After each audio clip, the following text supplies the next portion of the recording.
All right, welcome out. It's Eric from Avni, and we are here to start off our new series, Startup with Honk Happy.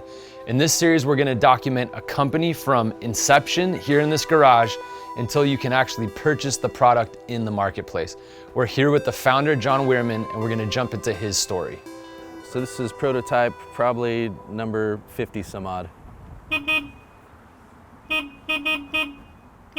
ABC recently reported on a study, and it was all about road rage. And they came up with 12 different things to do in order to keep from a road rage incident happening. And one of those things is to not honk your horn, because that horn typically infers someone's angry, and people will react with anger, and sometimes they react with rage. And it's gone as far as, people getting in fights, people have lost their lives, they get out of the car to fight, they get hit by a car. Some people are crazy and they have a gun and it's ended up in death. My name is John Wierman and I'm the founder of Honk Happy.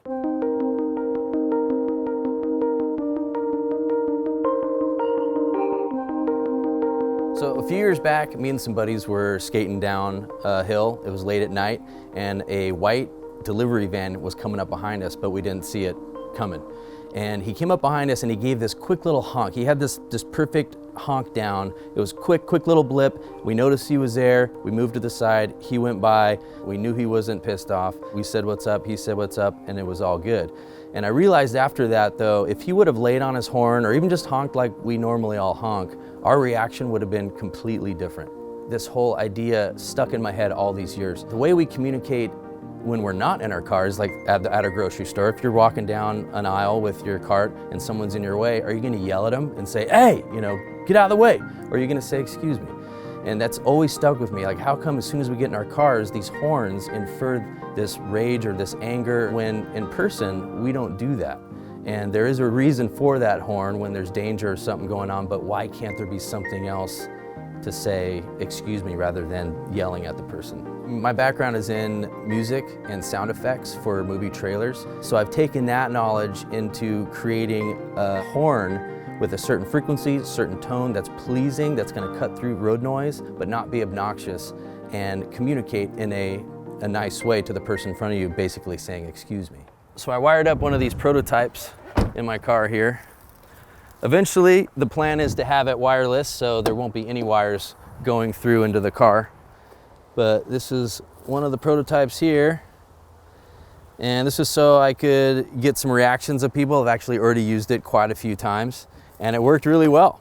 I'm not sure if this is gonna be the one we end up using, but we're getting close because it's doing the job. So I'm still in the early phase of getting the prototype done. I started with doing all kinds of research on different horns because I don't want to change the language that we're speaking out there. I just want to convey it in a different way. So I have a bunch of prototypes here, and a lot of the stuff went over my head, and I knew I was going to have to get other people involved to help me. The first person I went to was my brother-in-law because he has a background in business and finance. And the first time I went to him, I talked to him specifically about the idea of Honk Happy, the product, and he shot me down, completely shot me down. But I didn't let that stop me. I kept moving forward with my research, and about a year later I went back to him, and because of that, I kept going with that research, I found that why we need this, why we need Honk Happy. I gained a passion for it, and he saw that, and now my brother-in-law is gonna be one of the many people that's gonna help me turn this into a reality. The mission of Honk Happy is to create a horn that communicates the way we do and to redefine how we communicate on the roadway.